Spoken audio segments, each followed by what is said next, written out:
but I'm not engaging in the liberal political process. And so, that's an idealistic response, and usually I come back with, yes, but in addition to that, you're ceding territory here to other people who will now control the political system. Well, a lot of my thing is, when it comes to that, like, our system we could be much worse than it is now. It's the way I see it. Like, it might not be perfect, but at least we have the freedom to vote. Well, that's the thing, and that's what I asked them. At least we have the chance to actually try to make change. Mm-hmm. Compared to what, Would you rather be, you should ask them, would you rather be in North Korea?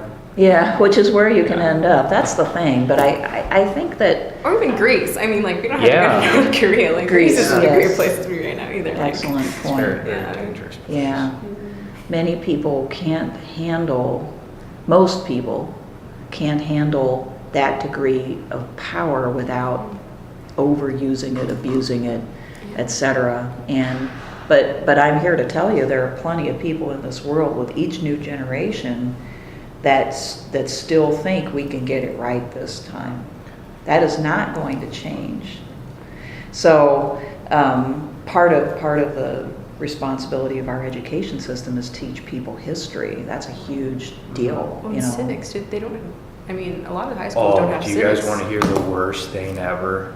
Uh-oh. Well, this is my fault for taking public speaking so late in my time here, but I am thoroughly concerned for society because I have this teacher who was, he's not from America, so he doesn't know entirely too much about our government yet, and he was trying to use an example, and he's like, what protects, he asked the class, he's like, I'm not sure, but what protects your guys' right to vote? 18-year-olds plus the right to vote. Everybody, he's like, is it the Bill of Rights or the Constitution? Everybody says the Bill of Rights, and I raise my hand, my God. I go, no. I go, it's the Constitution. The Bill of Rights are amendments 1 through 10. And this other girl in there researched and said, no, we amend the Bill of Rights, we don't amend the Constitution. And I go, what? I just go, what? That doesn't even make any sense. It's part of the... Oh my God, I was getting ready to lose it in there. I'm so concerned. Everybody should be required to take a U.S. politics course in college. That's the one thing Texas and California have right. Illinois has that too. They do? And and of course I did. Well, I went into political science, but everybody in the university had to run through that because when you're in high school, it's required in high school, but nobody ever remembers anything from this. The other thing is, like, we have such good teachers that teach U.S. politics here that could easily educate, like Heidbreder or Ken Fleiter are all good U.S. politics professors. Absolutely. And the way we did it in Illinois was we just had to have very large sections of it, and then we'd have GTAs that would split out. Well, like the sociology classes. Mm-hmm. Yeah. They can do it. We can do How it. do you petition to make that happen? Is that like a state thing, or is it's that a state? It has to be a state university? law. It was in Illinois. The legislature said every student out of a public Illinois school must have U.S. government, and I really think they need to have world history as well. Yes. Yeah. Because this is why, people need to understand the terrible Well, things. only reason I say that is because I took AP World History in high school, and it has helped me a lot in college, knowing all of that historical background. Absolutely, my son took that as well. But most It's really students helped. coming out of high school don't get that, don't get anything like that. And then they they really come out not knowing about the abuses of communism. Yeah. Someone asked me where Ukraine is. Where the Ukraine Where is. it is. Uh-huh. And so I said, well, first of all, it's not the Ukraine. This isn't like the 1960s. Second of all, look at a map. Yeah, aren't you embarrassed to ask? Like, Google, I all always these think, resources. how they say, is it the Constitution or the Bill of Rights? I always think those, statistics are made up. Like, most Americans don't know this or that. But when you have an example like that just kind of brings it And I was the only person that said Constitution, and I told her, I go, you're wrong. I've taken constitutional law. What have you taken? I was getting so upset. How can they be so sure, too, when they don't know anything and they answer with such certainty? And they're not political science majors either, so. Yeah. They don't have the right to answer that question, honestly. They're Americans, they ought to Yeah. have that under their belt. That is just crazy. I couldn't get past the second. I guess I was just mad that they came out and like told me that I was wrong, and I'm like, Yeah, you're not gonna sit for that. Well, good No. for you. Well, here's where Rousseau says what the government's place is. This is in chapter 9, 435 on the left. He says, in general, the following rules must obtain in order to authorize the right of the first occupant on any land. First, this land may not already be occupied by anyone. Second, no one may occupy more than the amount he needs to subsist. That's a major one, okay? communism. Of a type. Third, one is to take possession of it not by empty ceremony, but by working and cultivating it, the only sign of property that ought, in the absence of legal titles, to be respected by others. My argument to this, though, is like, couldn't someone easily say, well, I need more land for X and X reason? Yeah, and the government... Couldn't they keep going back and being like, well, I need more? But I think the government Government would say no. they'd say no, Okay. because the principle here is the amount needed to subsist. Well, how much is that? Probably a few acres. Wouldn't you get like mad people? Like, wouldn't that cause like a major disagreement between the government and the people? Like, the people would think that they need more, but the government would tell them Well, no. I think if you did that here or any Just- other yeah. country where people are used to having that But if freedom. he's saying that if you start that, like, socialize it, I guess. If you then, socialize yeah. people, and you'd have to heavily socialize people to buy into this particular way of life. And, you know, in this country we have a group, the Amish. You guys are familiar. I don't know if you're familiar with them. Okay. So all of them have indeed bought into a particular rustic, rural, you know, low technology way of life. And for them, it's great. You know, I mean, I think a lot of the younger people are kind of dissatisfied at this point because they are aware of how the rest of the world lives. But for those who voluntarily stay, they can be quite happy and even give you a justification for why they don't want electricity, cell phones, et cetera, et cetera. Something like that type of constant reinforcement of your principles and your priorities would have to take place in any system that limited property like this. Okay, so that you didn't start thinking like a Lockean and say, oh, I'd like to have a few more acres and I'll hire people, right? Yeah, labor. And no, you know, because he's already said we don't want people working for other people all day long and obtaining only a small return for that. Now, So he's saying that everybody should have that opportunity to get the same return, correct? sense. everybody needs to have the opportunity to have as much property as they can actually work. I would Okay. say probably as a family, right? Okay. So now maybe idealistic thinking, because I'm thinking that if you actually tried to subsist on a small farm, that this would be a full-time occupation. Okay, you're not going to be sitting under a tree eating an apple very much. It's going to be day-long work. And I don't know if Rousseau fully understood how much work that can be. Of course, the liberals' response to this is, hey, they can actually work less if we have division of labor. So you're not having to provide everything for yourself, right? And maybe there's going to be some division of labor here and some trading. There probably is. But it's going to be kept at a pretty low level, right? Because of this rule about you only have enough property that you need to subsist. He would be pretty heavily against Locke's labor argument. He would, Yeah. yeah. He really, this would be almost the opposite of Locke's approach on this. The more that you have this sophisticated division of labor, when people go beyond here, have my veggies and you can give me your apples or whatever, you get into that slavery mode, where, I'm not producing anything other than my labor, which I give to somebody else, and then he takes most of the value of that, and I'm left in poverty. Okay, so, but it is idealistic, and it's very different.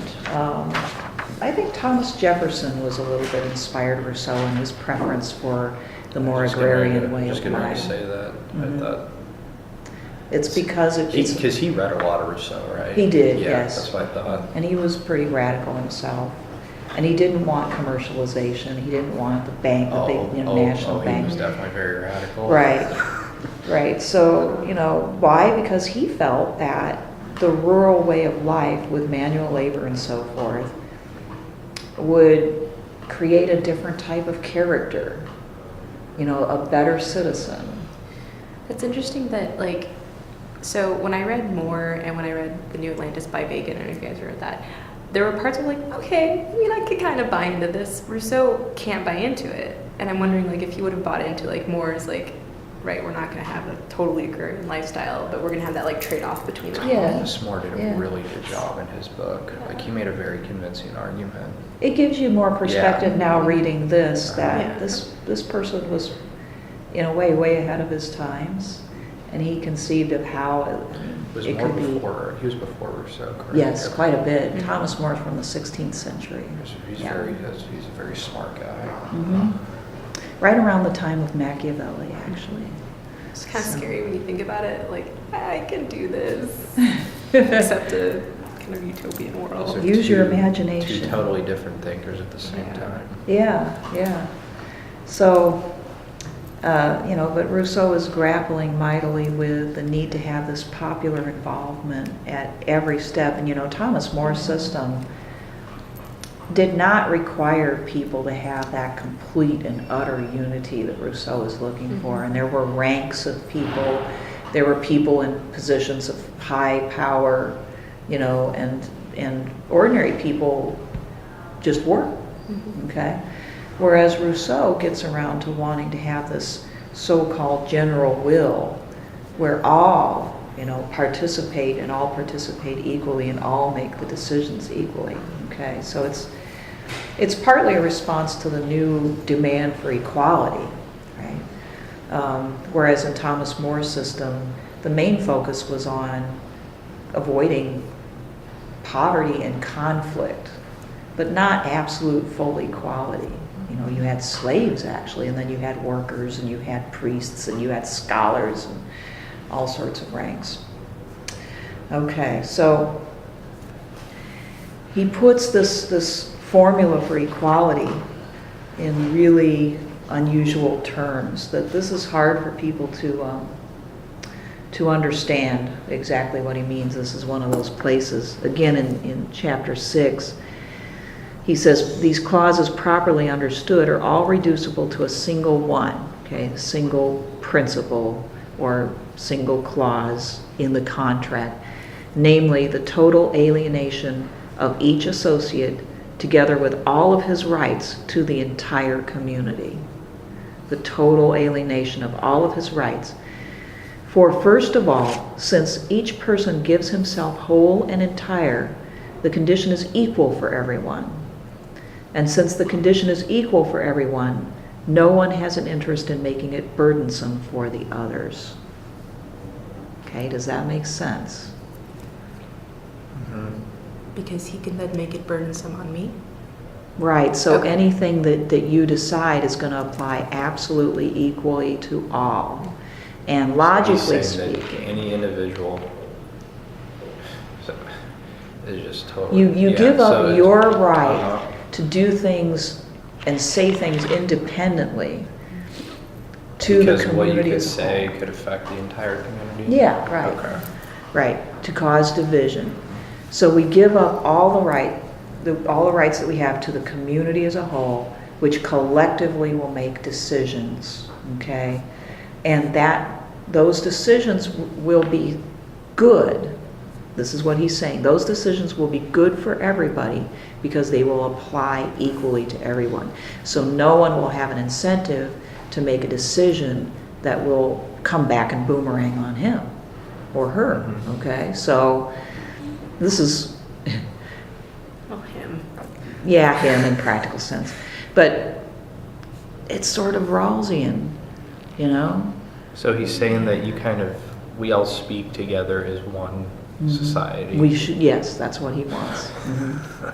With every law that we pass, it passes for the entire society as a whole, okay?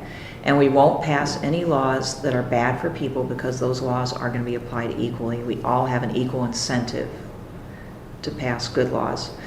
I say it's Rawlsian because, you know, Rawls is famous for creating the veil of ignorance, and he says, you know, you walk into this hypothetical space where you don't know where you're going to be on the other end of the social contract. You don't know what race, ethnicity, gender in his case, religion, etc. you're going to be. What rules, what laws would you create for your society to benefit yourself if you didn't know where you were going to land when you got out of this veil of ignorance? Well, they'd be maybe very different than if you knew that you were rich or that you were a property owner or whatever. And would tend to favor the people on the lower end, he says, to make sure that nobody sunk too low. You might accept some differential property, in his view, because if you can be convinced that through it, everybody will be better off, right? But there's going to be limits because you won't want anybody too rich or too poor in the system and so forth. So even in modern times, we have an example of somebody embracing this type of contract, and it really makes sense logically, okay? Just in logic, I think it makes sense. My question is, but in the system, he says he wants everybody, society to come together and be equal, but he already came out and said that women won't be equal, right? Yeah, there is it's like that, he's contradicting right? himself entirely. Well, yes. Yeah. You know, especially since at the time there were thinkers at his time, and this is partly what he's so upset about, both women and men who were beginning to say, you know, women should be equal or they should have more rights than they do, and they were beginning to challenge this. This was the time that, I don't know, did you, yeah, well, you were there for Andrea's talk, weren't you? Okay, Yeah. so she was talking about women dueling during this time. There were feminists. Hers was really, it was interesting. It was very interesting. French feminists who decided to try to defend their honor in the same way men did by claiming that they had a right to duel with swords and pistols. Reminds me of, you started Game of Thrones, right? You're going to meet Yes, this, I just saw the first one. I think season 3, you're going to meet Brienne of Tarth. Whenever you meet her, talk to me about her. Okay. She reminds me exactly of her paper. She's Oh. like she tries to become a female knight in the series and Okay. prove honor that way. Where Huh, are you? that's in it? very interesting. I just watched the first episode last night. Okay, I'm on So. episode 6. You Okay. started watching it too? Wait till you get to episode 9 of season I'm going to 1. inevitably be slow because I have to get them on Netflix discs because I don't have HBO. I'm just gonna warn you, you guys are gonna lose one of your favorite characters in the first season, so get ready for Oh, no. I was expecting Don't get something. too attached to any character. I'm gonna tell you that As long right as it's not now. the Okay. little guy. I really like the little guy. I guess I was expecting something Oh, set Tyrion later, is but this is awesome. set way back. This is really, Yeah. what is this? What's the year supposed to be? Maybe 13, 14? 13 or 14, okay. yeah. Yeah, because, yeah, so it's more, I guess, primitive and somewhat imaginative, you know, more than I thought, but I really like it so Yeah, far. when I was listening to her paper, that image popped into my head. So. Yeah, well, you know, I'm sure there have always been women. I know throughout the Middle Ages, well, Joan of Arc would be a great example of this. There are women who challenge the status quo. So Rousseau was not unaware. He was very, very aware of that. And despite that, women are not a part of the social contract. And So women just aren't a part of it? he doesn't concentrate on them or show that they are in any way. So no, I mean, it's as though they just sort of step back and disappear. Stay in the house. Yeah, right. Domestic. That's, you know, he So the says. social contract only applies to men, really? In And yeah. What I about mean, children? Does it? No. No. Male children. Male children, yeah. Well, I think that once they come of age, there's this point where they can direct their own will, and at that point they would be, yeah. Yeah, so, of course, we have this arbitrary cutoff point, everybody does, and ours is really kind of bizarre. It's 18. At 17 and a half, you're a child. At 18, you become a man or a woman, right?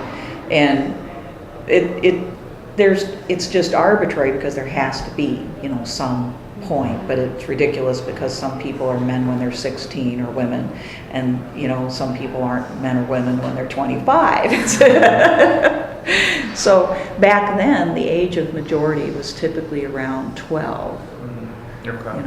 so because things were simpler and, yeah. Okay. So, well, we'll come back to that whole teaching. I did want to point out one more place on that same page to talk about a little bit. Having to do, we're beginning to get into this idea of the general will, and that's what we'll talk about more on Wednesday. But he says, if therefore one eliminates from the social compact whatever is not essential to it, one will find out that it's reducible to the following terms. Each of us places his person and all his power in common under the supreme direction of the general will. So now he calls that consensus the general will. And as one, we receive each member as an indivisible part of the whole. At once, in place of the individual person of each contracting party, this act of association produces a moral and collective body composed of as many members as there are voices in the assembly, which receives from this same act its unity, its common self, its life, and its will. This public person, formed thus by union of all the others, formerly took the name of city, and at present takes the name of republic or body politic. Okay? So we'll talk more about the general will and exactly what he means by that, but it's definitely not the majority will. It's interesting saying that he